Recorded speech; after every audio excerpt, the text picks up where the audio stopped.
Gloire à Jésus.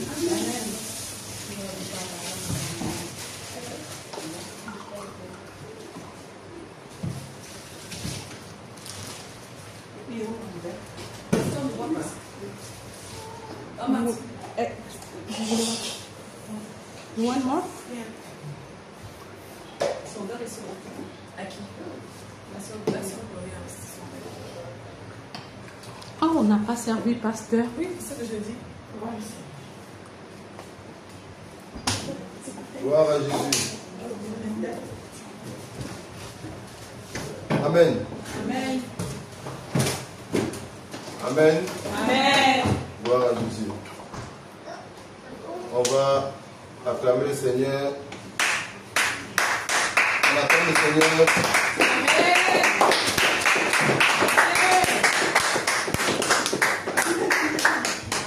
Amen.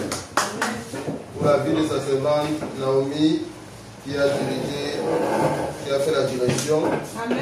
On acclame le Seigneur pour la vie de sa servante Naomi. Amen. Amen. Et on acclame le Seigneur pour la vie de la servante, l'évangile prophétesse Elena. Amen.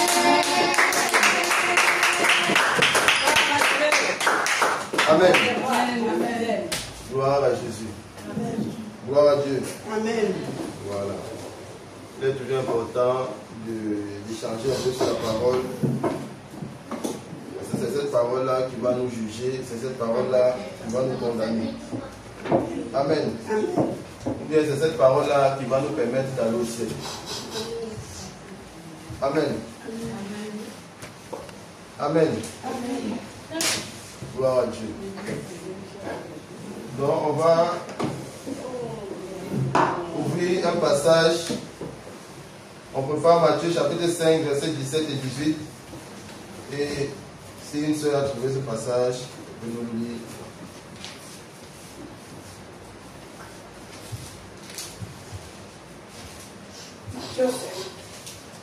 Merci. 17 à 18.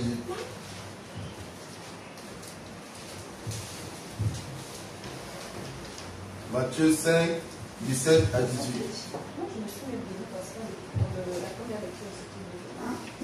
On se tient debout.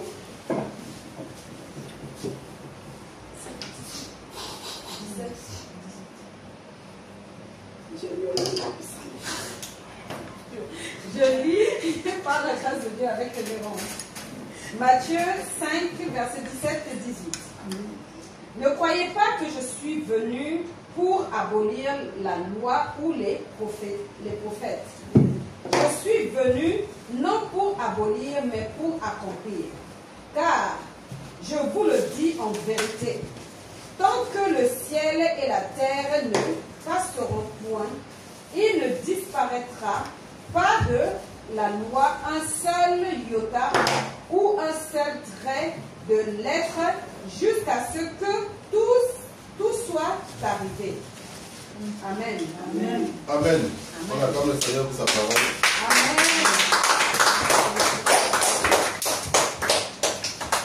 Le Seigneur dit, on est dans Matthieu 5, 17 à 18. Le Seigneur dit, ne croyez pas, c'est le Seigneur Jésus qui parle. Amen. Il dit, ne croyez pas que je sois venu pour abolir la loi ou les prophètes. La loi et les prophètes, c'est quoi? C'est les lois que le Père a donné à Moïse. Voilà, c'est l'ancienne alliance. Ce qu'on appelle l'Ancien Testament. Amen. L'Ancien Testament qui va de Genèse à Malachie. Donc le Seigneur dit ici que, parce qu'il était sur la terre, vu que les Juifs utilisaient cette loi-là, les pharisiens utilisaient cette loi.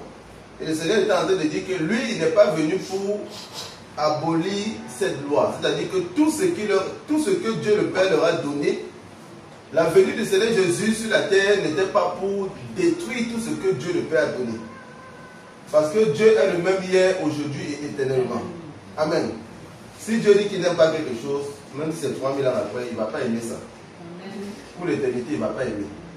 Amen.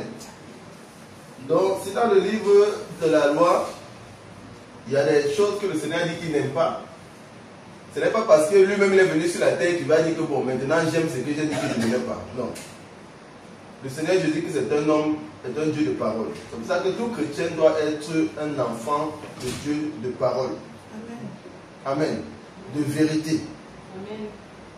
On commence par ça pourquoi? On va parler de la sanctification de la maison. Mais je commence par ça parce que certaines personnes, lorsqu'on prend des passages dans l'ancienne alliance, ils disent que c'est le passé. Que ce n'est plus applicable. Or, le Seigneur Jésus lui-même est en train de nous dire ici qu'il n'est pas venu abolir une loi, mais il est venu accomplir. Ça veut dire quoi? Ça veut dire qu'il y a certaines lois dans l'ancienne alliance où le Seigneur est venu accomplir, pour lesquelles le Seigneur est venu accomplir. Amen. En résumé, tout ce qui est écrit dans l'ancienne alliance s'applique. Si un homme de Dieu dit qu'une loi ne s'applique pas dans l'ancienne alliance, il faut qu'il nous explique comment Jésus-Christ a accompli cette loi-là, pourquoi on ne l'applique plus. Et qu'il nous dise maintenant ce qu'il faut appliquer suite à cette loi. C'est pas ça qu'on se comprend. S'il y a quelque chose qui est écrit, parce que le Seigneur dit que même pas un seul temps ne doit être retiré de ce qui est écrit. Si c'est écrit, c'est parce qu'il veut qu'on pratique. Amen. Donc, si un homme de Dieu, un pasteur, un serviteur, un servant de Dieu vous dit, bon, telle chose dans l'ancienne alliance, on ne pratique plus. Il faut qu'il vous explique l'accomplissement de cette loi-là par le Seigneur Jésus-Christ. Et qu'il vous explique maintenant comment aujourd'hui, dans l'aide de l'Esprit, cette loi est appliquée suite à l'accomplissement du Seigneur Jésus-Christ. C'est pas ça qu'on se comprend. Si un homme de Dieu n'est pas capable de vous expliquer ça, ça veut dire que la loi-là s'applique telle qu'elle. Amen. Mais comment d'abord parler après, c'est très important de comprendre ça. Quand le Seigneur dit, on n'applique plus œil pour œil, dent pour dent. Dans l'ancienne alliance, quand quelqu'un te gifle, tu dois le gifler pour l'autre. Tu le gifles, tu le rends. C'est pour ça que dans l'ancienne alliance, les combats se faisaient physiquement. Des royaumes se battaient entre eux. Quand le roi David partait en guerre, il avait toute son armée et il chicotait les adversaires proprement, de manière physique, avec les coups de poing, les lances, les épées, les flèches. Ça ne blaguait pas. Mais le Seigneur maintenant, quand il est venu sur la terre, je prends un exemple, hein, le Seigneur est venu sur la terre et il nous dit, on ne doit plus appliquer cette loi-là, qui disait avant œil pour œil, dent pour dent. Maintenant, quand je le dis par l'esprit qu'on ne doit plus appliquer cette loi, il faudrait que je vous donne la mise à jour de cette loi par le Seigneur Jésus-Christ. C'est quoi maintenant la mise à jour de cette loi? C'est écrit dans le livre d'Éphésiens, où le Seigneur dit, on n'a plus à combattre contre la chair et le sang, donc je n'ai plus à donner les coups de poing, je n'ai plus à envoyer les flèches, les épées à mon frère, à ma soeur, mais on a maintenant à combattre contre les esprits. Ça, c'est la loi qui accomplit la loi ancienne qui était œil pour œil, dent pour dent. Donc on applique la loi qui est à jour. Amen. Mais tant qu'une loi n'a pas été mise à jour par le Seigneur, tu l'appliques.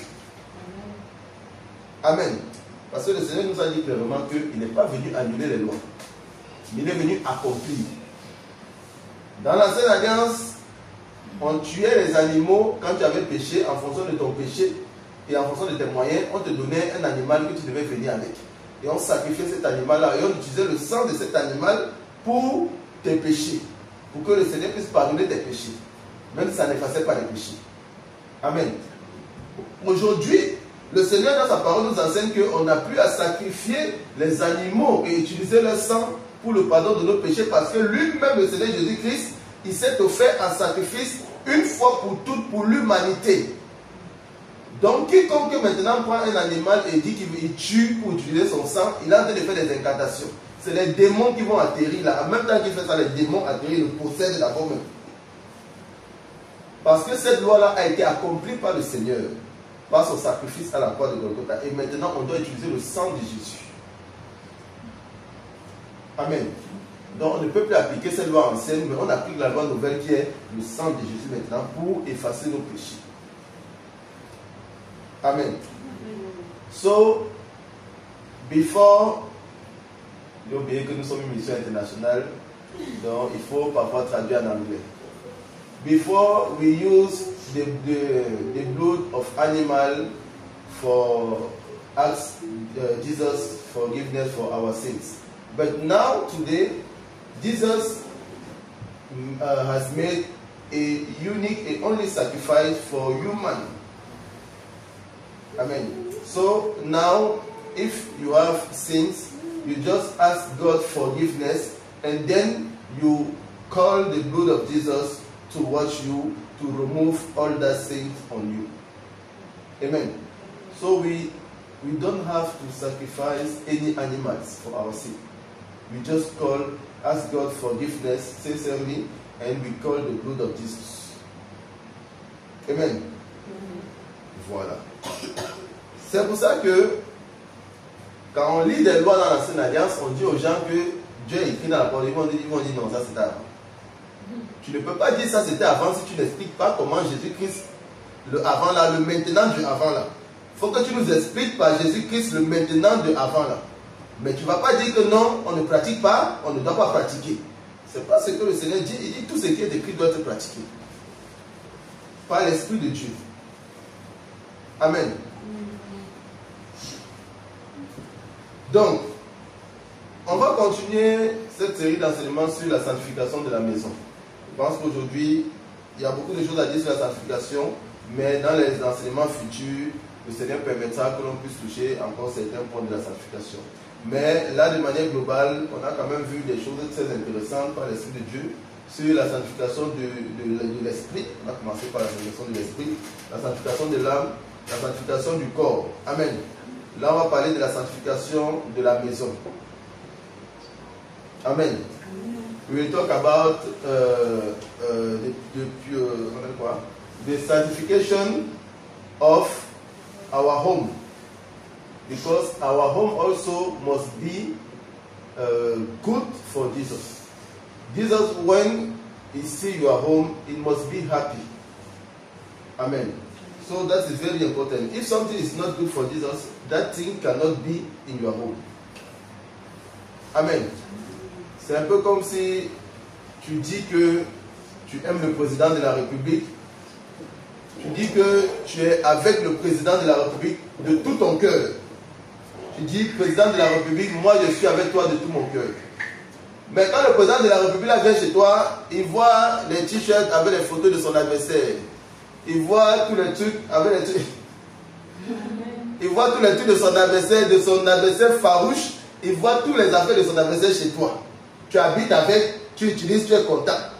Et tu lui dis que tu es de tout cœur avec lui. Est-ce que le président là va accepter ça?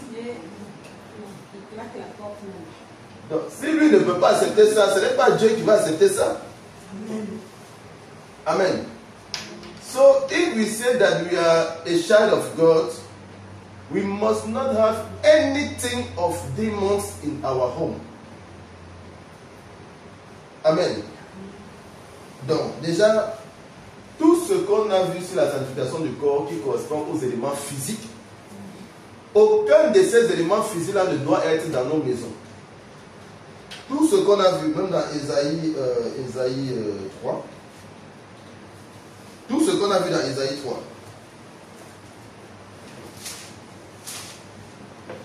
quand le Seigneur dit que les filles du Sion sont orgueilleuses, il explique pourquoi. En disant qu'elles marchent avec des boucles d'oreilles, des boucles sur leurs pieds, les pendants d'oreilles, les bracelets, les diadèmes, les chaînettes, les boîtes de senteur dont les parfums, les bagues, les anneaux de nez, toutes ces choses-là, les vêtements précieux, tout ce qui correspond à la sanctification du corps, non seulement tu ne dois pas les porter, mais on ne doit pas retrouver ça chez toi parce que ça appartient au diable. Tout simplement. Amen.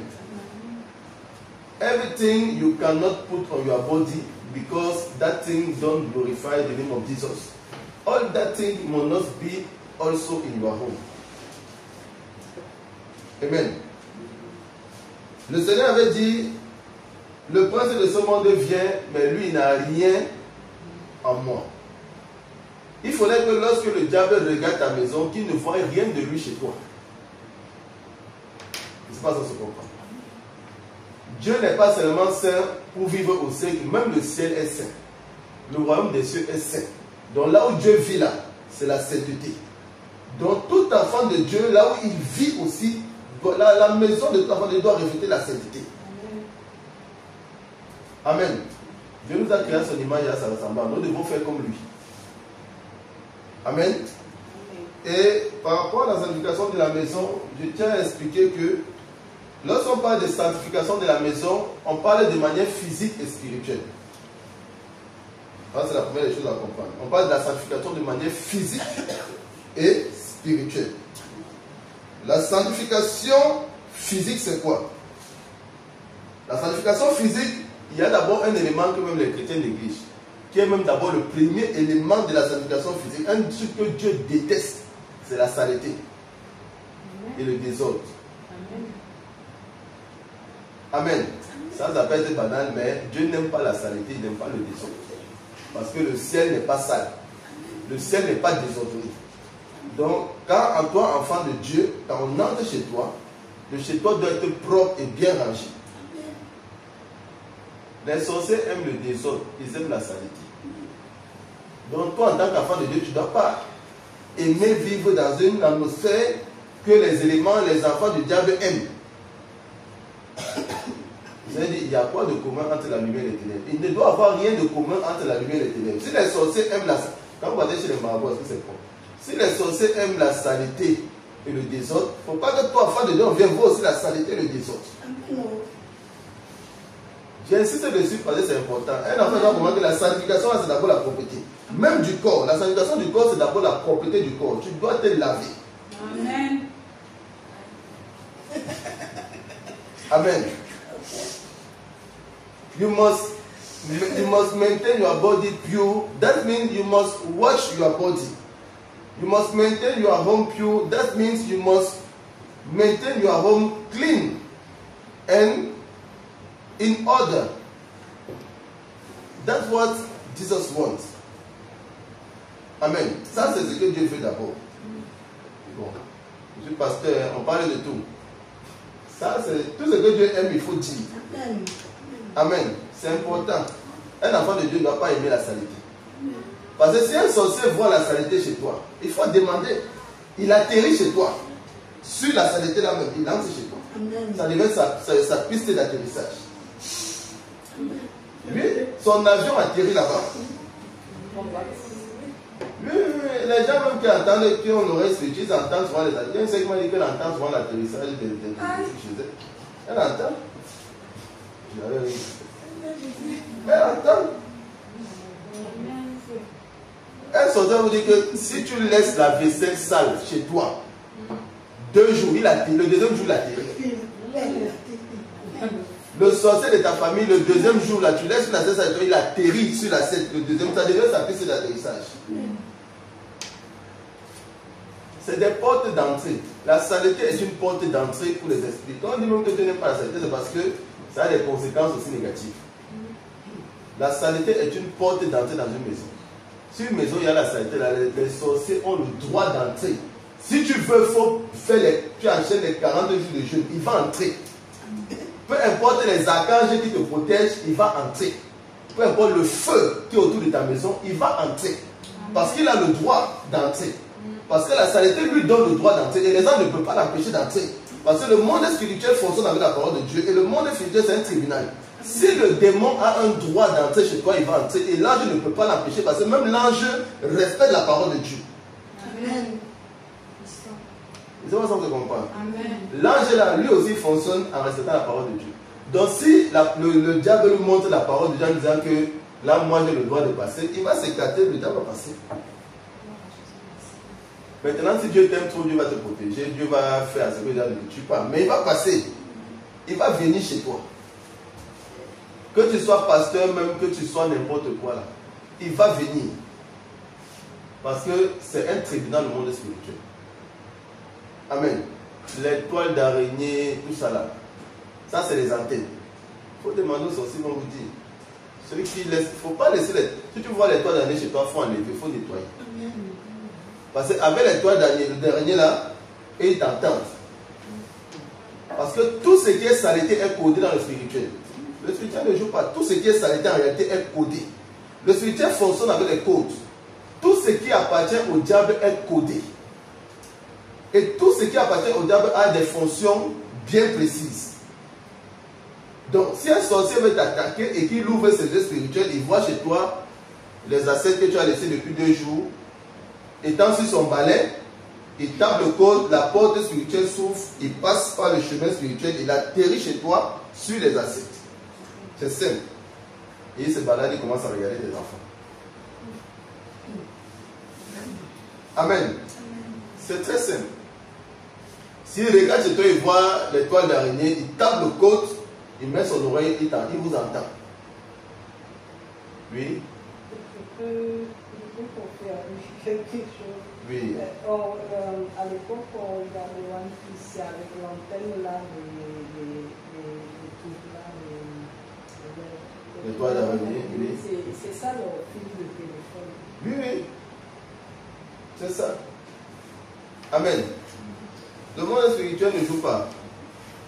Donc, la propreté là, c'est important. Une maison doit être propre et bien rangée. Si tu dis que tu es enfant de Dieu. Il y a une soeur qui avait fait son témoignage, elle était allée se faire le sport, je ne sais pas où. Elle dit qu'elle est rentrée, transpirait et tout. Elle a rejeté ses chaussettes, elle est entrée dans sa chambre, rejeté ses chaussettes, elle a jeté à côté. Elle s'est mise à genoux pour prier. Elle dit que quand elle a commencé à prier, elle entend une voix qui lui dit que il faut retirer tes chaussettes devant ma face et va te laver. Amen. Puissant, c'est puissant. Gloire à Jésus. Mais, donc, si toi-même tu transpires et que tu ne peux pas venir rester à côté de quelqu'un, la personne ne va pas supporter ta transpiration. Tu crois que c'est Dieu qui va prendre plaisir à descendre pour t'entendre, pour rester auprès de toi. C'est pas possible. Même les anges vont s'écarter. En même temps que les anges s'écartent d'abord. Parce qu'au ciel là, c'est la pureté. Donc, les anges habitent au ciel. Ils habitent dans la pureté, dans la propreté. Donc, si tu veux que les anges prennent plaisir,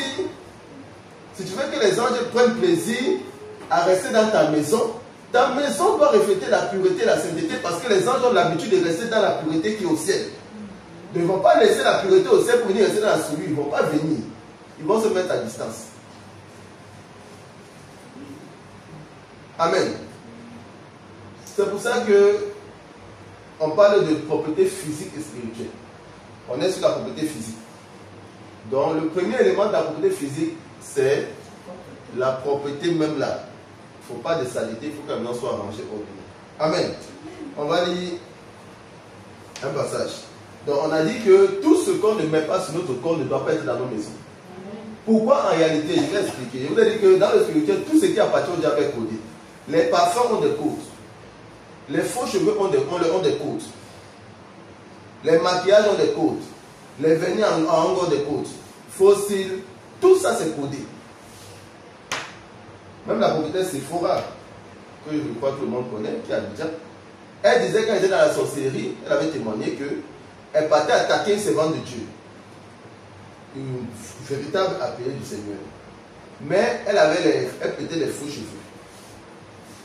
Bon, elle commençait dans la sorcellerie. C'était parmi ses premières missions. Quand elle vole, elle arrive devant la maison de la servante de Dieu, elle voit le feu. Parce que c'était une femme de prière. Malgré le fait qu'elle avait les faux cheveux, elle priait. Donc elle a vu le feu. Sa maison était en feu. Elle appelle, elle dit, moi je ne peux pas entrer parce qu'il y a le feu, je ne peux pas entrer. Je vais passer par où pour entrer. Et on lui dit, ouvre tes yeux, tu regardes chez elle s'il y a des choses qui nous appartiennent. Donc elle a ouvert ses yeux spirituels. Elle a regardé, elle a vu qu'il y avait des faux cheveux. Elle a dit, ah, elle a des faux cheveux. Ils lui ont dit d'accord. Ils lui ont donné le code. Elle a tapé le code des faux cheveux et un passage spirituel s'est ouvert devant elle. Elle est passée par ce passage-là. Elle a atterri dans la maison de la servante de Dieu, là où il y avait les faux cheveux. Là. Elle a atterri dessus. Malgré le feu qu'il y avait autour de la maison, elle est entrée. Et elle dit que quand elle est venue, l'ange qui protégeait cette soeur-là a dit, tu ne peux pas passer. Elle a dit à l'ange qu'elle a nos affaires chez elle, elle a nos faux cheveux. L'ange s'est écarté et elle est passée. Ça, c'est ce qui se passe dans le spirituel. Amen. Et ce n'est pas du jeu, c'est la vérité, c'est la réalité. Tu peux même être délivré, mais tu es chez toi, tu sens que chez toi, ça ne va pas, il y a des présences, ou bien il y a une odeur chez toi. Il y a un servant de Dieu, quand elle venait ici à Toulouse, tout était bien, mais quand elle rentrait chez elle, il y avait une odeur qui l'attrapait. Parce que chez eux, ils n'étaient pas dépouillés. Donc, si dans ta maison, il y a les démons, ils apportent la lourdeur. Ils ne sont pas là pour te regarder. Ils sont là pour attaquer ta vie de prière. Ils vont t'amener la lourdeur, la fatigue, ils vont te fléchir. Ils vont tout faire pour que tu ne pries pas. Amen. Donc, c'est très important d'avoir l'atmosphère purifiée, dégagée dans une maison. La présence des anges dans une maison, dans notre maison, c'est très important. Mais mettons à l'esprit que les anges habitent au ciel. Le ciel, c'est comment? Donc, il faut que ta maison représente un peu le ciel.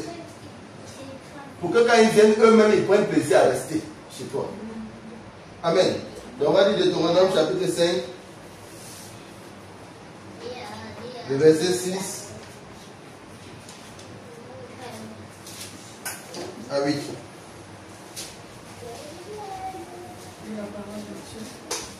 Amen. Deutéronome chapitre 5, verset 6 à 8. Amen. Je suis l'Éternel ton Dieu, qui t'ai fait sortir du pays d'Égypte, de la maison de servitude. Tu n'auras point d'autre Dieu devant ma face. Tu ne feras point d'image taillée, de représentation quelconque des choses qui sont en haut dans les cieux, qui sont en bas sur la terre, et qui sont dans les eaux plus bas que la terre. Amen. Amen. Le Seigneur dit, tu ne te feras point d'image taillée ni de représentation quelconque des choses qui sont en bas sur la terre, des choses qui sont dans les eaux plus bas que la terre et qui sont en haut dans les cieux. Amen. Et il dit, tu ne te prosterneras point devant elles et tu ne les serviras point. Car moi, l'Éternel ton Dieu, je suis un Dieu jaloux qui punit l'iniquité des pères et sur les enfants jusqu'à la troisième et la quatrième génération. Amen. Les gens ne comprennent pas pourquoi on dit qu'il ne faut pas de représentation. Je vais un peu expliquer. Les choses sont simples. La parole de Dieu est très simple. Il ne faut pas trop compliquer la parole de Dieu. Amen. Le Seigneur dit, les choses qui sont en haut dans les cieux, il n'a pas dit au ciel, mais dans les cieux. Donc il a parlé de tous les cieux. Je ne sais pas si on se comprend. Il a dit tous les cieux. Et on sait que le Seigneur, lui, est au troisième ciel. Tout en haut, plus haut. Mais il y a deux autres niveaux de ciel. Où il y a les démons. Où Lucifer lui-même a fait son trône là-bas au deuxième ciel. Amen. Mais le Seigneur dit qu'on ne doit pas faire une représentation des choses qui sont dans les cieux. Qu'est-ce qu'il y a dans les cieux? Dieu lui-même, il est là-bas au ciel, au troisième ciel. Ça veut dire que Dieu ne doit pas faire des représentations de Dieu. Donc Jésus-Christ ne doit pas avoir des représentations. Amen. Amen. Amen. Donc tous ceux qui font des statues, des images, bon, puis même d'autres prennent la photo de l'acteur pour mettre pour dire que c'est Jésus. L'acteur qui a vu le film de Jésus. Pour mettre dans la maison. Ça alors c'est encore pire. C'est-à-dire que tu prends un nom et tu dis que c'est Jésus. Amen. Donc on ne doit pas représenter le Seigneur Jésus. Lui-même il dit qu'on ne doit pas le représenter. Donc quiconque fait ça c'est un péché. Et il dit tu ne dois pas le représenter, tu ne dois pas te prosterner devant ta représentation que tu fais. Amen. Donc dans nos maisons on ne doit pas avoir quelque chose qui représente Dieu. On ne doit pas avoir quelque chose qui représente Jésus-Christ. Dans les statues, on dit statue de Jésus-Christ, là c'est interdit. Marie même, la mère de Jésus là, elle est là-bas au paradis. Donc elle-même là, elle est au ciel là-bas. Donc elle, il ne faut pas la représenter. Les anges là, il ne faut pas les représenter parce qu'eux-mêmes ils sont là-bas au ciel avec le Seigneur. Même les démons, il ne faut pas les représenter parce qu'eux-mêmes ils sont là-bas au deuxième ciel, au premier ciel. Amen. Pourquoi Dieu dit qu'on ne doit pas représenter? Il dit toutes les choses sur la terre et toutes les choses même dans les eaux. En réalité, c'est simple. Dieu est le maître de la création. Amen. Il n'y a que Dieu qui a le pouvoir de création. De créer. Amen. Et tout ce que Dieu a créé, personne ne peut représenter ce que Dieu a créé. Sinon, ça va devenir un mensonge. C'est très simple. Si, bon, comme dans le monde, on dit qu'il y en a qui sont des grands dessinateurs. Si quelqu'un qui dit qu'il est très grand dessinateur vient et qui commence à dessiner la sœur Christelle, est-ce qu'il peut dessiner la sœur Christelle comme la sœur Christelle, comme Dieu a créé la sœur Christelle? Est-ce qu'un homme peut représenter un autre homme comme Dieu a fait? Est-ce que toutes les formes du visage là, il peut représenter ça? Est-ce que les petits boutons là, ils peuvent représenter ça? Est-ce qu'un homme peut représenter ça? C'est pas possible. C'est-à-dire que la couleur même de la peau, il y a des endroits où il y a des nuances de couleur de peau. Est-ce qu'il peut représenter toutes les nuances de couleur de peau? C'est pas possible. Ça fait que ta représentation que tu as fait, tu dis, ah, ça c'est sœur Christelle. Mais c'est un mensonge parce que c'est pas elle. Si sœur Christelle a un bouton ici et que tu n'as pas mis le bouton aussi, ce n'est plus elle. Parce que sœur Christelle a un bouton. Si ici c'est un peu plus clair qu'ici et que toi tu n'as même pas mis de couleur sur son visage, c'est un mensonge. Je ne sais pas si on se comprend. En réalité, le péché qui se cache derrière les représentations, c'est le mensonge. Je ne sais pas si on se comprend. Or, le Seigneur dit dans l'Apocalypse qu'aucun menteur n'entrera au ciel. Aucun faux n'entrera au ciel. Comme il a dit à l'évangile, aucun faux n'entrera au ciel. Aucun menteur n'entrera au ciel. Amen. Donc, toute représentation, en réalité, c'est le mensonge. Tu ne peux pas représenter une fleur comme Dieu a créé, telle que Dieu a créé la fleur. Parce que les nuances de couleur de cette fleur, tu ne peux pas représenter toutes les nuances de couleur. Amen. Tu ne peux pas représenter exactement la forme du corps de quelqu'un, tel que Dieu a fait la personne, tu ne peux pas. Donc toute représentation que tu fais devient un mensonge dans le spirituel. Parce que ce que tu montres là, c'est faux. Amen. Donc faisons attention aux représentations. We cannot make representation of someone Jesus creates. We cannot represent Jesus. We cannot represent a human. We cannot represent an animal, a flower. Anything Jesus created, we cannot represent it because it's a lie. It's a lie. Why? Because we cannot represent it like Jesus made it. Amen. That's why in our home, we cannot have a representation on a flower, on an animal, on a human. Anything Jesus created, we cannot represent it. It's a sin. Amen. Oui, question? Je me demandais le rapport entre ce verset et nous, je veux dire, l'église éveillée. Oui. Parce que dans les églises catholiques, par ignorance, il y a Marie, il y en a, ils ne savent pas. Mais nous, les églises évangéliques ou éveillées, on ne fait pas ça. On ne fait pas ça. Mais sauf qu'il y a des gens, ils ont des fleurs Amen. dans leur maison. Sur les tableaux où on a dessiné des fleurs. Ah, Il y a des gens, ils ont des tableaux où on a dessiné des choses que Dieu a créées. Un chrétien, quelqu'un peut se dire chrétien, mais il va dans un truc, quelqu'un le dessine là, fait sa représentation, il prend, il dit que c'est lui, il met sur son mur. Ça, c'est interdit. Tu n'as pas le droit de faire même toi-même ta propre représentation. C'est sûr. Amen. Maintenant, les photos. Dieu permet les photos. Les photos, ce n'est pas un péché. Quand tu utilises les photos pour la gloire de Dieu, ce n'est pas un péché. Mais Dieu ne veut pas les photos des morts, parce que le mort, lui, il est parti. Si quelqu'un a une photo de mort dans sa maison, il doit jeter. Parce que ce qui est rattaché à la photo d'un mort, c'est l'esprit de mort. Amen.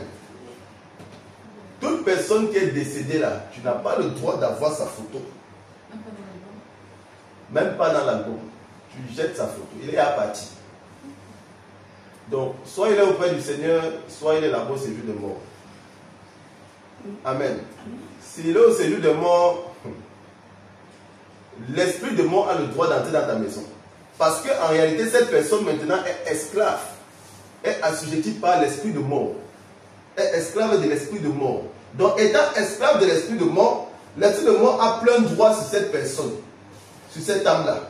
Donc, si tu fais sa représentation chez toi, l'esprit de mort a plein droit sur cette représentation de cette personne qui est son esclave. Sur cette âme qui est son esclave. Donc, le spirituel donne le droit à l'esprit de mort d'arriver chez toi. De par la représentation de ce mort. Pas ça, c'est bon.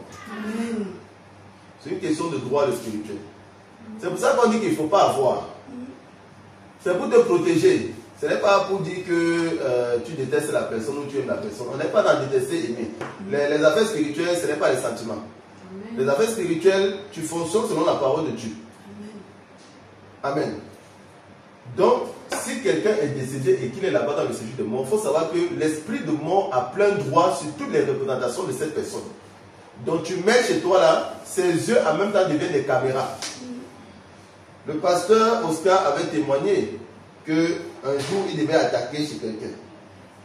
Il a ouvert ses yeux spirituels, il a vu la photo d'un mort sur le mur. Il a appelé l'esprit de mort qui était attaché, connecté à cette photo-là. Il a posé la question, toi tu es là-bas dans cette maison depuis combien de temps? L'esprit lui a dit, depuis plusieurs années. Il dit, ok, il faut que tu m'expliques tout ce que tu as déjà observé dans cette maison. Il a pris son carnet, il a noté. L'esprit lui a dit tout ce qu'il observait, tout ce qui s'est passé dans la maison. Depuis les années qu'il est là-bas, au mur là, tout ce qu'il a regardé là, il lui a dit, le monsieur là, voici comme ça il est. La femme, voici comme ça. Les enfants, voici l'ambiance dans la maison. Voici ce qu'ils aiment faire, voici ce qu'ils aiment regarder. Tout. L'esprit là a donné toutes les informations. Donc, quand tu mets une photo d'un mort chez toi, l'esprit de mort atterrit chez toi. Il ne demande pas ton avis parce que tu l'as invité à travers la photo. Dans le monde spirituel, tu n'as pas besoin d'ouvrir la bouche. L'esprit de mort vient. Non. Le spirituel ne fonctionne pas comme ça. L'esprit de mort regarde, tu as quelque chose qui l'appartient, il vient. C'est ça son invitation. Que tu le fasses dans l'ignorance ou pas, c'est son invitation. Il vient d'abord. Maintenant, si Dieu t'aime trop, Dieu va te révéler ça. Et tu vas jeter la photo. Amen. Maintenant, les photos, nos photos, on peut avoir nos photos. Tu peux avoir ta photo. Ce n'est pas un péché. Tu peux te filmer et sortir ta photo. Ce n'est pas un péché. Mais ta photo ne doit pas être vue dans ta maison. Quand on est dans ta maison, on ne doit pas voir ta photo. Donc il faut mettre ça dans ton armoire. Tu mets dans ton album, tu mets ça dans l'armoire.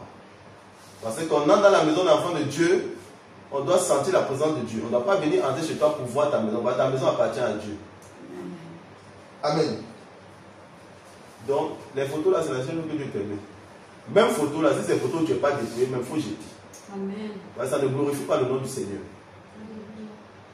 Mais si tu as une photo où tu es dépouillé, tu es habillé convenablement, voilà. Si quelqu'un même vient chez toi, tu dis, regarde comment le Seigneur me transforme.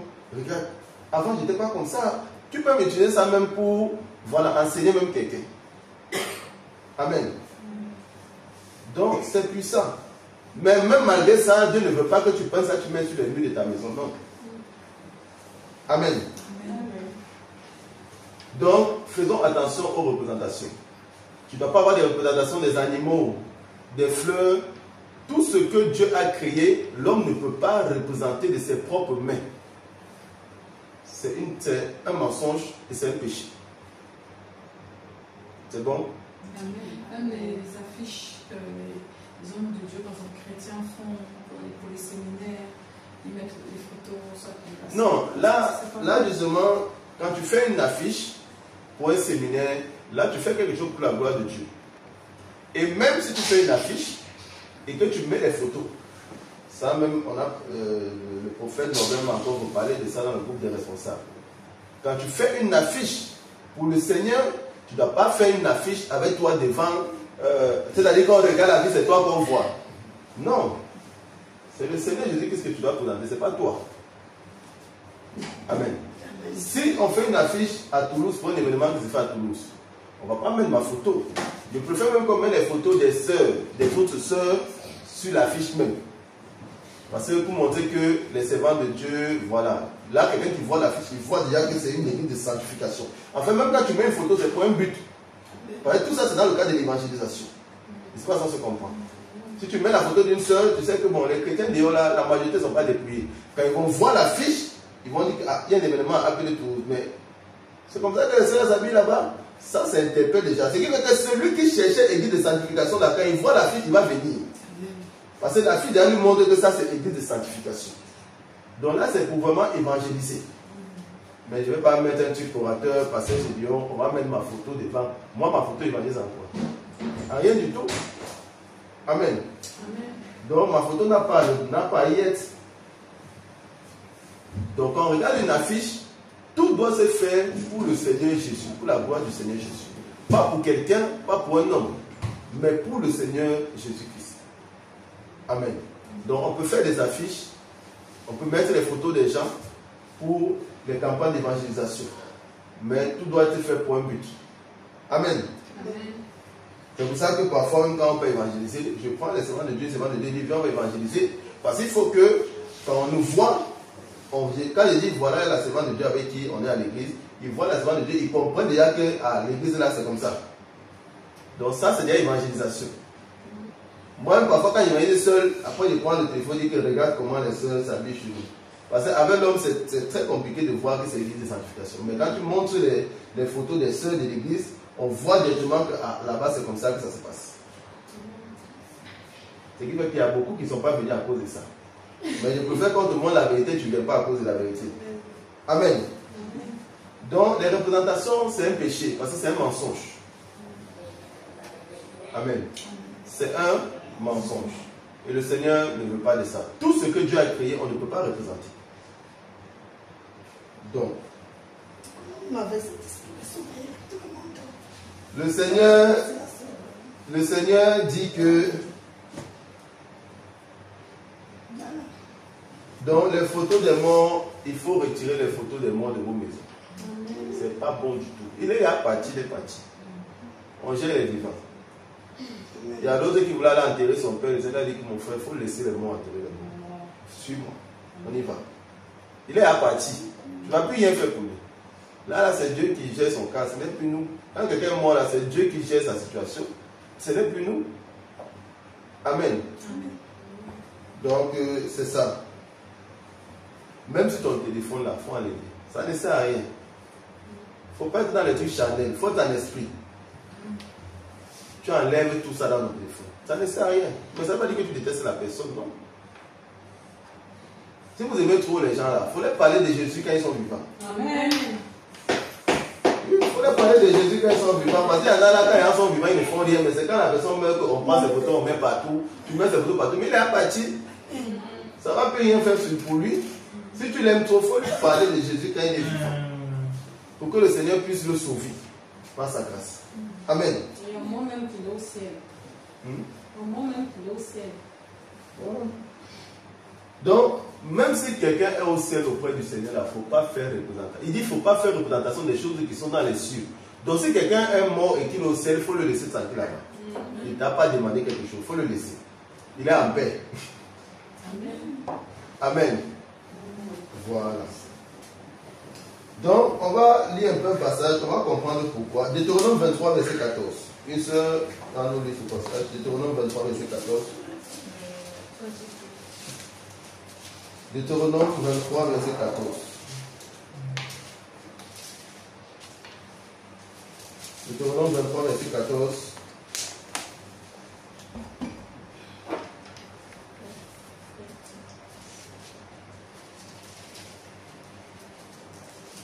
Je lis par sa grâce avec révérence. Amen. Car l'Éternel, ton Dieu, marche au milieu de ton camp pour te protéger et pour livrer tes ennemis devant toi. Ton camp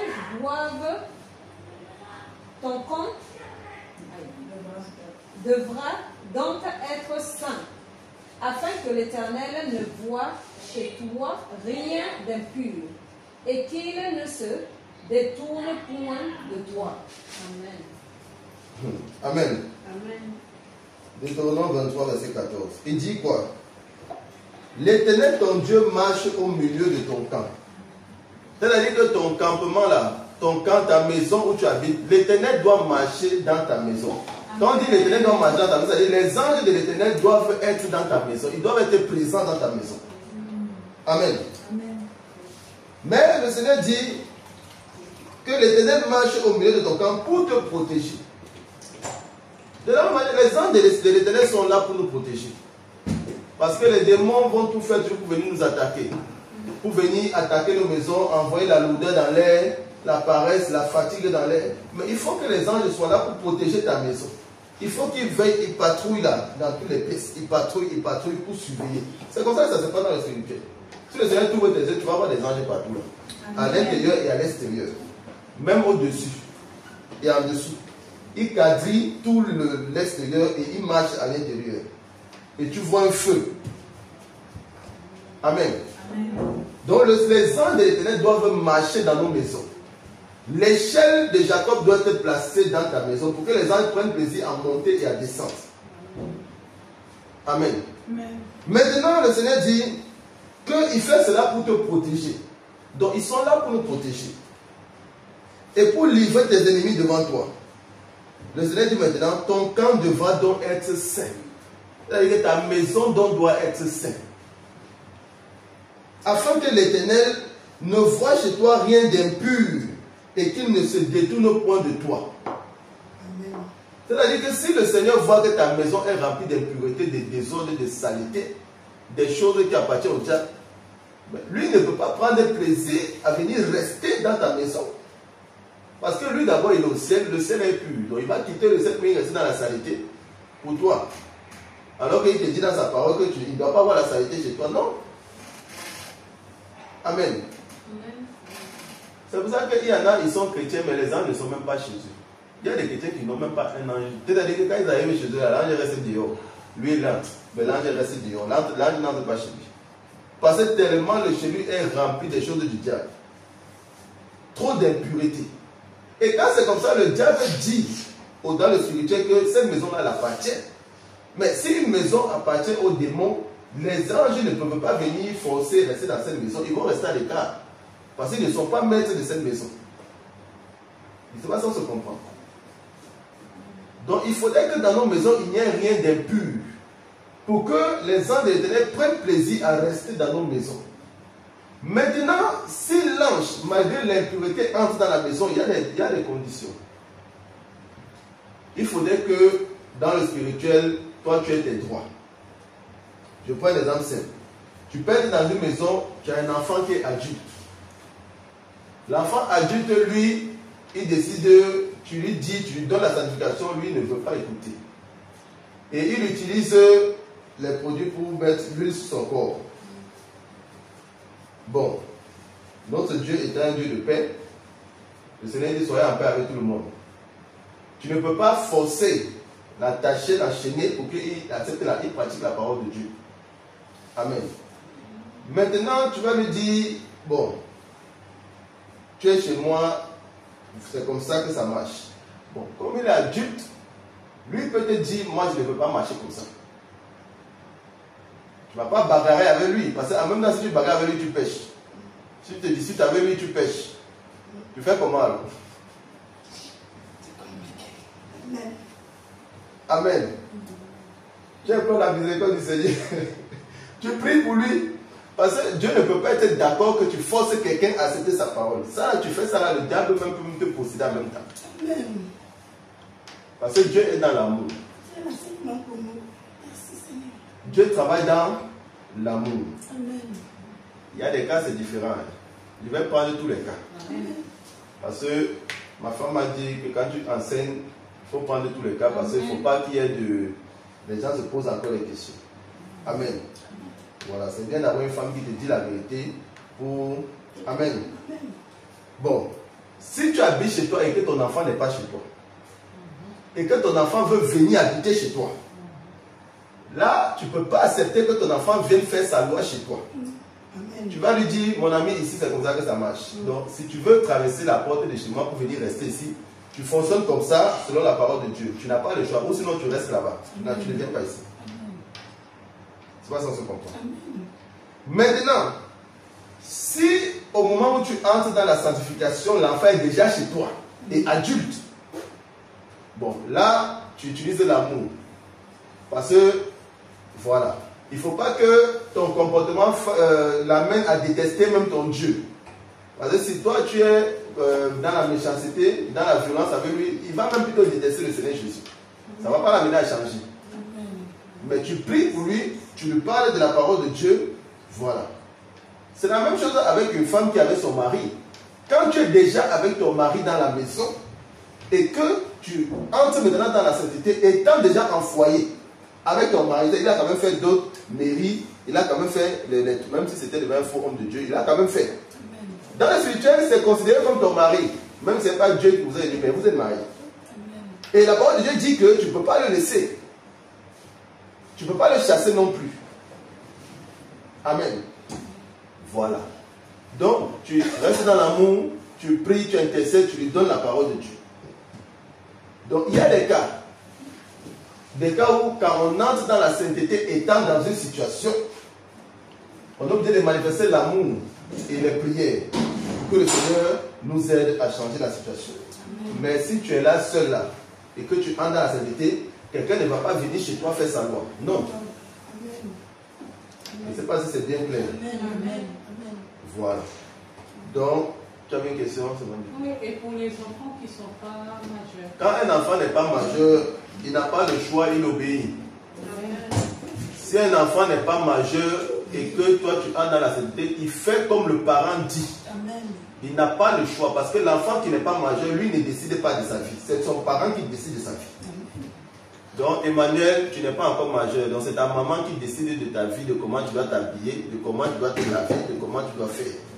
Ça, c'est la parole de Dieu. Amen. Et c'est pour ton bien. Et tu dois même remercier le Seigneur même parce que ta maman est une servante de Dieu. Donc ce qui fait que tout ce qu'elle va te demander de faire, ça sera pour que tu sois agréable à Dieu. Et le Seigneur va te protéger de tous les mauvais trucs qui se passent dehors dans le monde là. Ça même, c'est une grâce.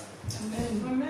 Que d'avoir des parents même qui sont dans le monde, qui vont plutôt encourager les enfants à mettre les bijoux, à s'habiller comme les filles du monde qui font que, après tu entends qu'on a violé les enfants, on a kidnappé les enfants, à cause de tous ces comportements du monde là.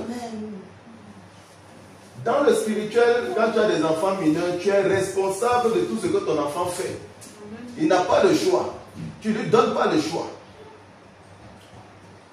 Parce que Dieu dit que si ça ne va pas lui là, tu le corriges même. Dieu dit que si l'enfant continue, tu peux même fesser l'enfant.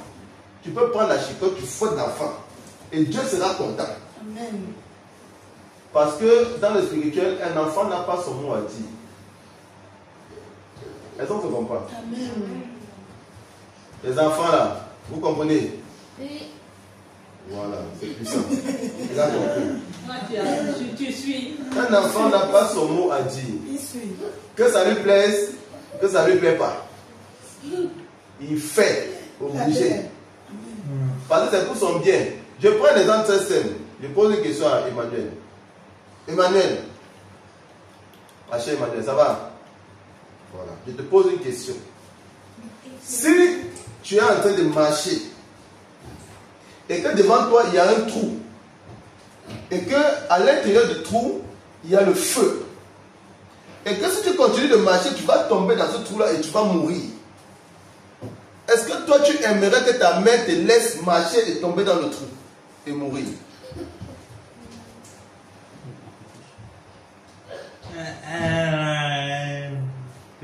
Est-ce que tu aimerais que ta mère te laisse marcher et tomber dans le trou et tomber dans le feu et mourir et souffrir là-bas dans le feu? Non. Voilà. Sache que il y a des choses que les enfants font mais ils ne voient pas le danger. Mais les parents connaissent le danger. C'est pas ça que je comprends. Tu peux être en train de marcher, toi tu ne vois pas le feu. Toi tu penses que tu n'as pas de problème, tu marches bien. Mais ta mère a vu le trou devant avec le feu. Et tu es en train d'aller tomber là-bas. Donc même s'il faut qu'elle t'attrape, elle t'enchaîne pour te retirer de là, elle doit le faire. Pour ton bien. Je ne sais pas si on se comprend. Pour ton bien, elle doit faire ça. Parce que si elle veut le faire ça, Dieu ne va pas la laisser. Dieu va lui dire que tu savais qu'elle partait dans le trou et tu l'as laissée. Donc Dieu ne sera pas content d'elle. C'est pareil, je ne peux pas voir mon fils aller tomber dans le trou, je le laisse aller tomber. Même s'il faut qu'il enchaîne les singes, je sais qu'il va enchaîner pour changer. Je ne demande pas son avis. Il n'a qu'à pleurer. Mais je ne vais pas laisser. Je ne vais pas laisser un enfant mourir parce que l'enfant dit non, moi je veux aller mourir, mais il ne voit pas le danger. Donc vous les enfants, vous devez accepter que vos parents vous donnent des conseils sur comment vous devez mener votre vie. Parce que les parents Non seulement ils ont vécu dans ce monde-ci avant vous. Amen. Voilà. Comme même dans le monde, on dit que moi je suis ancien. Donc toi là, tu n'as pas encore vécu. Il faut écouter les. Oui, même dans le monde, on dit que tu n'as pas encore vécu. Moi j'ai déjà vécu beaucoup de choses. Donc il faut écouter les conseils. C'est ça les enfants. Amen, on disait ça. Amen. Et quand on écoute les conseils, ça nous aide. Ça nous aide. Mais c'est pour notre bien. Quand un papa âgé te donne les conseils, il faut bien écouter les conseils. Parce que tu sais que lui, il a vécu. Et lui, avec son vécu, ce qu'il te dit là peut être vraiment très pertinent pour toi. Ça peut vraiment t'aider, rien qu'avec son vécu. Donc imagine alors quelqu'un qui a vécu dans le monde et qui est venu au Seigneur et qui connaît la vérité, qui est dans la vérité. Mais la personne a une expérience immense. Non seulement la personne a l'expérience du monde où toi tu peux partir là, mais la personne a aussi une expérience dans le Seigneur. Donc la personne connaît les deux mondes. Je ne sais pas si on se comprend. Donc quelqu'un comme ça qui a connu le monde et qui connaît le véritable Dieu ne peut pas venir te donner les conseils et toi tu banalises, tu refuses. Non. Je ne sais pas si on se comprend les enfants. Voilà. Tout ce que les parents vous demandent de faire, c'est pour votre bien. Ce n'est pas pour rendre malheureux, ce n'est pas pour rendre triste, mais c'est pour votre bien. Mets la caméra avec Mathieu, viens ici. Viens. Tu as quel âge? 13 ans. Tu as 13 ans. Toi, tu as quel âge? 13 ans. Emmanuel, tu as quel âge? 10 ans. Tu as 10 ans. Bon, Mathieu, toi, tu es triste. Voilà. Est-ce que Mathieu n'est pas bien habillée? Elle chante, elle sert le Seigneur. Dans son école, elle est la seule qui s'habille comme ça, mais elle est heureuse, elle est à l'aise. Et le Seigneur l'utilise. Même si dans son école, elle est la seule qui s'habille comme ça. Vaudrait mieux qu'elle soit la seule qui s'habille comme ça dans son école. Parce que c'est ça qui plaît à Dieu. Dieu qui l'a fait venir sur la terre, c'est comme ça qu'il veut qu'elle soit. On ne vit pas pour les gens. On ne vit pas pour les autres. Mais on vit pour celui qui nous a créés. Si toi tu existes, c'est parce que Dieu t'a créé. Si moi j'existe, c'est parce que Dieu m'a créé. Et Dieu ne peut pas me créer. Et moi je dis que je fais ce que je veux. Ça ne marche pas comme ça. Amen. Voilà.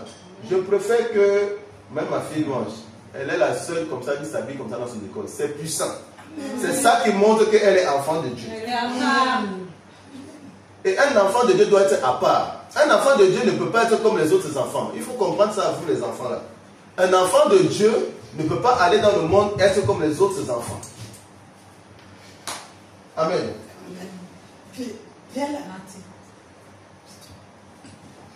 Amen. Un enfant de Dieu, c'est normal qu'un enfant de Dieu soit différent des autres enfants. Donc même si les autres enfants à l'école vous insultent, se moquent de vous, vous soyez tranquille parce que Dieu qui vous a créé là, il vous regarde, il est content de comment vous êtes. Les autres vont vous insulter pour vous amener à aller faire leurs bêtises. Ils vont vouloir tout faire comme eux, mais c'est pour vous amener à faire leurs bêtises. Amen. Voilà. Donc, les enfants, écoutez les parents.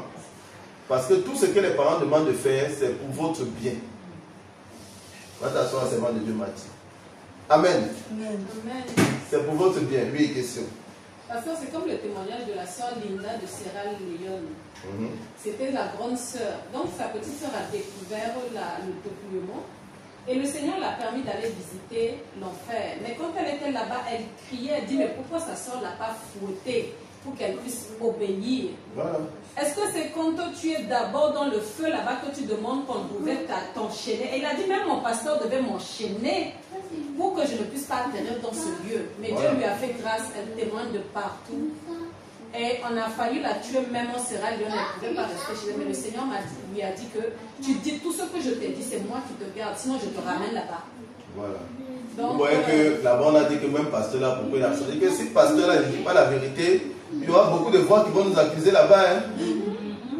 Vous avez dit que ne courez pas, ne soyez pas très nombreux à enseigner. Parce que Dieu sait que tous ceux qui partent la Bible disent que mais pourquoi lui il ne m'a pas dit la vérité? Il va dire que mais pourquoi pasteur là ne m'a pas dit la vérité? Amen. Donc la vérité là, il faut dire. Même si ça énerve la personne, il faut lui dire la vérité. Parce que si tu ne lui dis pas, la même personne, quand il sera dans le feu là-bas, là, il ne va pas comprendre, il va dire que pourquoi il ne m'a pas dit, pourquoi il ne m'a pas giflé, même me forcer, même à ce pied. Mais au moins, si tu avais dit la vérité, elle va dire que bon, elle m'a au moins dit, mais j'ai refusé. Là, elle va plus t'accuser. Elle montait même qu'elle n'a jamais entendu. Le démon lui dit, mais ta soeur t'a dit, telle t'a dit, toi t'a dit. Il dit, même là dans le feu, je mens encore. Ah, mais qui veut rester là-bas? Dans le feu, je mentais. Qui veut rester là-bas? Je ne sais pas lire. Amen. Amen. So it's important to live according to the word of God. Amen. To make a pure life in our body, our soul, our mind, and our home. Amen. C'est très important. Donc, tous les éléments du diable ne doivent pas être dans nos maisons. Pour que les anges marchent dans ta maison, alors qu'il y a un élément du diable, il faudrait que dans le spirituel, il ait le droit d'être dans ta maison. Comme j'ai vu, j'ai pris des cas. Dans des cas comme ça, l'ange sera là. Parce que spirituellement, le diable ne peut pas te condamner. Amen. Spirituellement, le diable ne peut pas te condamner. Donc l'ange sera là chez toi. Même s'il y a un élément du diable, l'ange sera là. Parce que dans toute chose, Dieu est souverain. Amen. Donc, on va continuer. On va prendre Acte 19. Acte 19, 19. Acte 19, 19. Donc, les enfants, écoutez les parents. Amen. C'est pour votre bien. C'est pour votre bien, écoutez les parents. Le Seigneur, l'évangile n'est pas un évangile pour oppresser les gens. Quand le Seigneur donne sa parole, c'est parce que le Seigneur nous aime et c'est parce qu'il vous aime aussi. Parce que vous êtes les enfants de Dieu. Amen. Voilà. Donc le Seigneur vous aime, c'est pour ça qu'il voudrait que les parents puissent éduquer les enfants selon sa parole. Amen. Gloire à Dieu. Acte chapitre 19, verset 19. Je lis la parole de l'Éternel avec révérence. Acte 19, verset 19. Un grand nombre de ceux qui avaient pratiqué la magie. Un grand nombre de ceux qui avaient pratiqué la magie apportèrent leurs livres. Apportèrent le livre. Et les brûlèrent devant tout le monde. Et les brûlèrent devant tout le monde. On estime la valeur de 50 000 pièces d'argent. Amen, c'est puissant. Gloire à Jésus. Peu importe ce que ça te coûte, tu dois brûler, détruire, jeter tout ce qui appartient au diable. On a dit qu'on estimait. Le Seigneur a mis ça pourquoi? C'est pour dire que quand tu dois te débarrasser de ce qui appartient au diable, tu ne dois pas regarder que oh, c'est cher, j'ai trop dépensé, j'ai trop de bijoux en or, oh, ça c'est au moins 20 000 euros, ça c'est au moins 50 000 euros, j'ai trop de bijoux, j'ai trop de choses, oh, comment je peux jeter ça? Il faut jeter. Amen. Il faut jeter, même si ça jette une maison. Amen. Bon, il y a des cas, je vais prendre des cas, pour que ce soit clair. Si tu as acheté des bijoux en or, étant dans le monde, tu n'as pas volé, hein, tu as acheté. Si c'est que tu as volé, voilà, il faut aller jeter. Amen. Mais si tu as acheté avec ton argent que tu as gagné honnêtement, mais dans le monde, tu as acheté beaucoup de bijoux en or. Il y a un seul cas pour lequel il ne faut pas jeter. Ces bijoux-là, tu peux aller les vendre dans un lieu où on va transformer, on va fondre ça pour faire une utilisation qui n'est pas un péché, comme pour fabriquer l'argent. Il y a des entreprises où on fabrique l'argent. Non, on ne sait pas, on vaut mieux jeter. Non, je donne le cas. Il y a des entreprises où leur travail c'est d'acheter l'or pour fondre, pour fabriquer l'argent. C'est leur métier, c'est leur fonction. Donc, dans ces entreprises-là, tu peux aller vendre tout ce que tu as en les bijoux en or. Mais l'argent que tu vas récupérer, tu peux faire un don avec, dans l'église du Seigneur. C'est le seul cas. Soit tu jettes, mais si tu ne veux pas jeter, si c'est en or, hein, tu fais ça. Si c'est les autres matières, le plaqué, tout ça là, tu jettes. Amen. Ça, c'est un truc que Dieu permet. Maintenant, tout ce qui est vêtements, tout ça là, il faut jeter. Peu importe le prix, tu jettes. Amen. Tout le reste là, il faut jeter. Même si ça coûte 5 millions de dollars. Même si c'est 5 millions d'euros, tu jettes. Si tu étais dans l'escroquerie et que tu as escroqué 200 000 personnes, 200 000 euros. Quand tu viens dans la scène doctrine, les 200 000 euros là, si c'est l'argent que les serpents vomissent là, tu brûles. Mais si c'est l'argent que tu as escroqué, bon, tu ne sais pas comment faire pour rembourser aux gens, tu prends tout ça, tu vas donner aux orphelins. C'est pas ça que je comprends. Mais tu ne peux pas utiliser ça pour toi. Amen. Voilà, il y a un monsieur qui était venu à la maison des prières, un brouteur. Et toute sa maison était équipée de choses chères. Bon, il avait demandé, mais je fais comment alors? Donc on a dit que ramasse tout ça là, va faire les dons avec autres. Mais toi, tu ne dois pas utiliser ça. Oui, amen. Mais, en réalité, comme on a vu là dans Acte 19, verset 19, tout ce qui appartient au diable, tu dois enterrer, brûler, jeter. Ça ne doit plus rester chez toi. De la même manière que le magicien, tous ces trucs de magie là, il jette. Si toi tu étais catholique, les statues de Marie, de Jésus, les chapelets, tous ces trucs d'incantation, les livres de neuvaine, les bougies, les encens, tu retires tout, tu jettes. Amen. C'est important. Donc notre maison doit refléter la sainteté, la pureté. Amen. On va aller dans Deutéronome chapitre 6 pour terminer. Verset 6 à 9.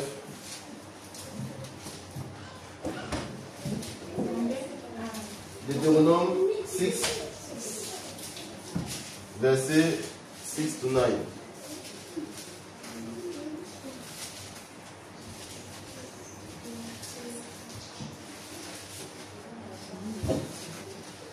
Deutéronome 6, verset combien? 6 à 9.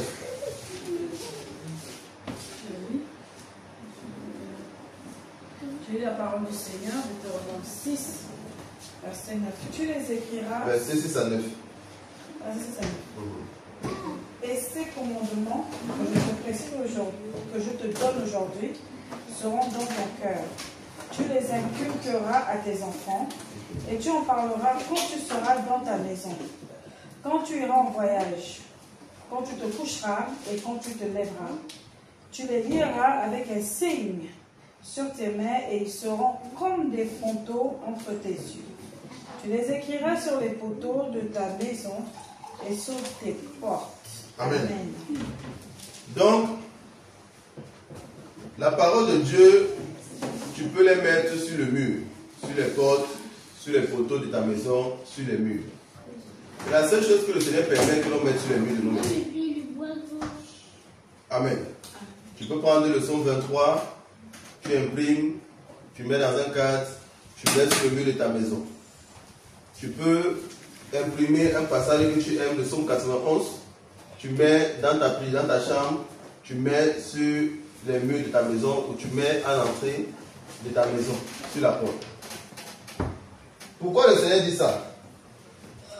Parce qu'en réalité, derrière chaque passage de la parole de Dieu, il y a des anges qui sont rattachés à ça. Amen. Il y a des anges qui sont rattachés à chaque passage de la parole de Dieu. Donc si tu as un passage de la parole de Dieu qui est un passage de protection, quand tu mets ça sur le mur de ta maison, l'ange qui est rattaché à ça descend pour appliquer ce qui est écrit sur ce que tu as mis sur le mur de ta maison. Et c'est pas ça se comprend. Si tu prends le psaume 91, tu mets sur le mur de ta chambre, les anges descendent pour te protéger, pour te garder, de peur que pendant ton sommeil, quelque chose ne t'arrive. Donc ce qui est écrit dans le psaume 91, là, ils viennent veiller à ce que ça s'applique. Bien sûr, quand tu as une vie de sanctification, parce que si tu vis dans le péché, quand ils vont descendre là, le diable va lui dire que bon, regardez sa vie. Donc moi je le dois l'attaquer. Et il va rester tranquille parce que, voilà. La première protection d'un chrétien, c'est sa vie de sanctification. C'est la base même de tout. Parce que tu peux tout faire pour le Seigneur, mais si tu n'es pas dans l'obéissance, dans la sanctification, tout ce que tu fais, c'est en vain. Parce que le diable aura le droit toujours de t'attaquer. Là, tu es en train de te sacrifier pour rien, sans obéissance. Vous avez dit l'obéissance vaut mieux que le sacrifice. L'obéissance, c'est quoi? C'est la vie de sanctification du corps, de l'âme, de l'esprit, de la maison. Quand tu pratiques les 4 dimensions de la sanctification, tu es dans l'obéissance. Et quand tu pratiques aussi la volonté de Dieu, tu es dans l'obéissance. Amen. Parce que tu peux pratiquer la sanctification du corps, de l'âme, de l'esprit et de la maison, mais tu pêches par autre chose, en n'étant pas dans la volonté de Dieu. Amen. Même si tu mènes les 4 dimensions de la sanctification et que Dieu te donne une directive, tu ne fais pas, tu es dans le péché. Malgré ta vie de sanctification, tu viens d'ouvrir une autre porte de par cette désobéissance-là. Amen. Donc, on doit mener une vie de sanctification. Quand on dit vie de sanctification, c'est vivre dans la volonté de Dieu. Et la sanctification du corps, de l'âme et de l'esprit et de la maison fait partie de la volonté de Dieu. Donc, la base de toute chose pour nous chrétiens, c'est l'obéissance. Une vie d'obéissance à Dieu, une vie d'obéissance à la volonté de Dieu, aux directives de Dieu. Amen. Or, la volonté de Dieu, c'est quoi? C'est ce qui est écrit dans sa parole.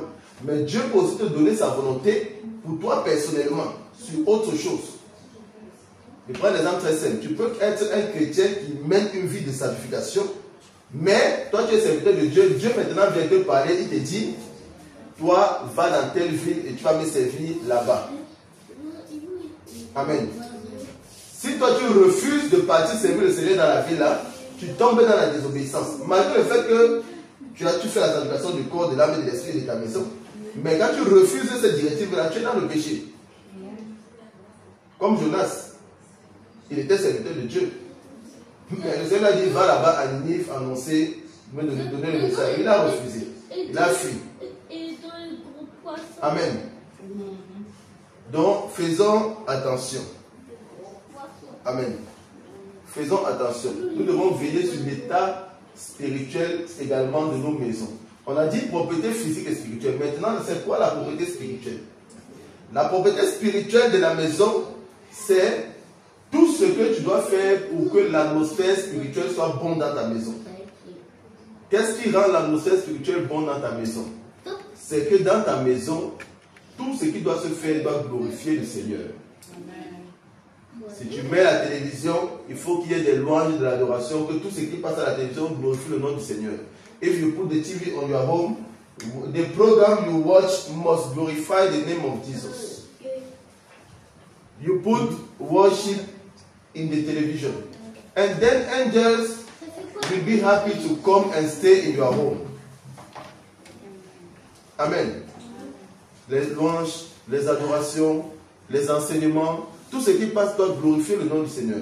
Et c'est ça qui maintient l'état spirituel de ta maison, la propriété spirituelle de la maison.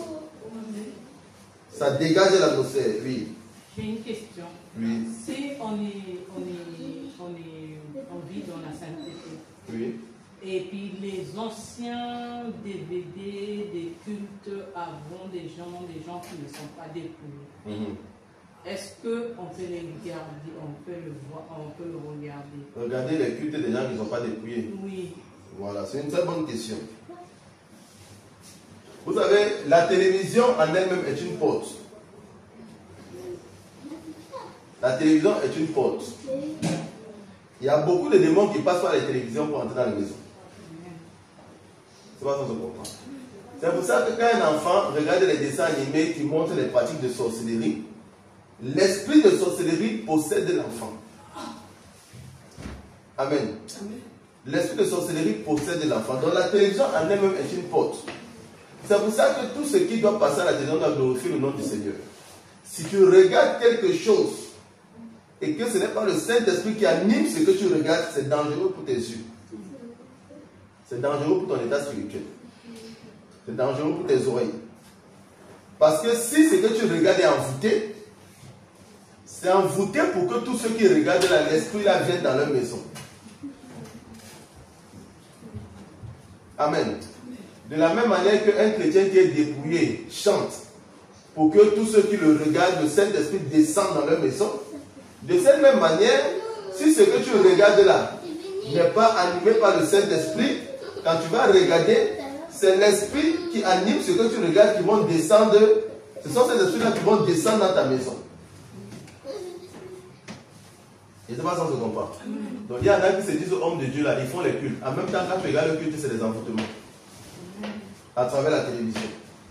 Il y a des chants, quand tu regardes, Des chants même parfois qui se disent chants chrétiens, mais quand tu regardes, en même temps, c'est les envoûtements. Parce que c'est les démons qui agissent à travers ces chants. Il y a des chrétiens qui font des chants chrétiens alors qu'ils ont fait des pactes avec le diable.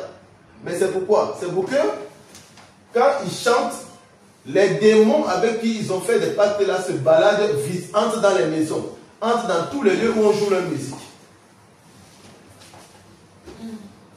Je ne sais pas si on se comprend. C'est pour ça. C'est pour envoûter les gens à travers le monde. Or, le diable sait que la télévision est un très bon moyen d'atteindre les gens. Tout comme Internet aussi est un très bon moyen d'atteindre les gens. C'est pour ça que toutes ces choses-là, si on utilise toutes ces choses, il faudrait que l'on fasse que ce qui glorifie le nom du Seigneur Jésus-Christ. Amen. Est-ce que ça répond à ta question? Oui. Donc faisons attention à ce que nous regardons. Ça peut suivre nos yeux. Faisons attention à ce que nous écoutons. D'ailleurs, le Seigneur l'a dit dans le livre de Pierre, quand il disait que Lot avait tourmenté son âme à cause de ce qu'il regardait et entendait à Sodome et Gomorrhe. Donc à cause des choses qu'il voyait et entendait, ça tourmentait son âme. Donc tu peux regarder quelque chose, ça vient tourmenter ton âme, ça vient souiller ton âme. Tu peux entendre des choses, ça souille ton âme. On va voir ça quand on va faire l'enseignement sur l'état d'âme. Amen. Donc faisons attention à la télévision, à Internet, au téléphone. Toutes ces choses sont des portes spirituelles. Toutes ces choses sont des portes spirituelles. Tout est permis, mais tout n'est pas utile. Mais lorsque quelque chose est utile et que tu pries, tu recommences entre les mains du Seigneur, tu invoques le sang de Jésus, le Seigneur protège ça, mais à condition que tu utilises ça pour sa gloire. Amen. Voilà. Donc que le Seigneur nous bénisse. On se lève, on acclame le Seigneur.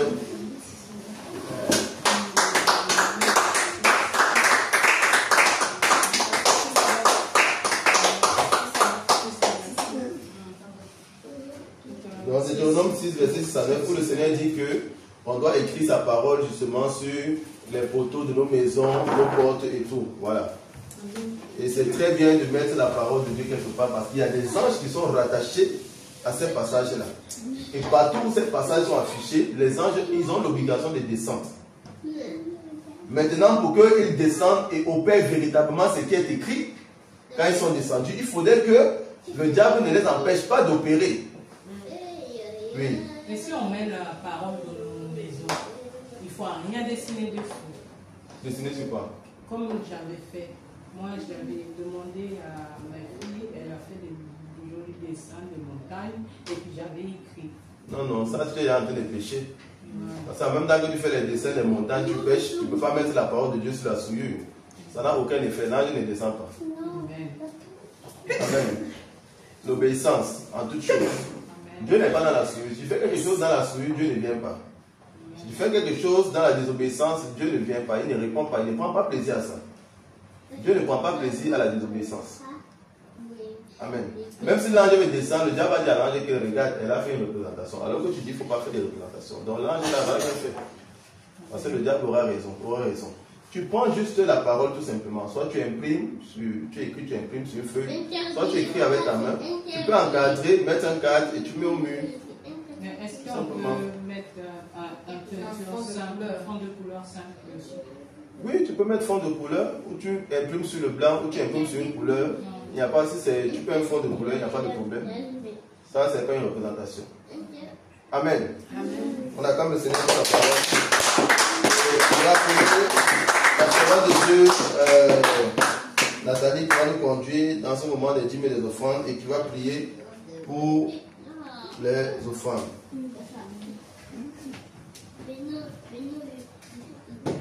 Amen.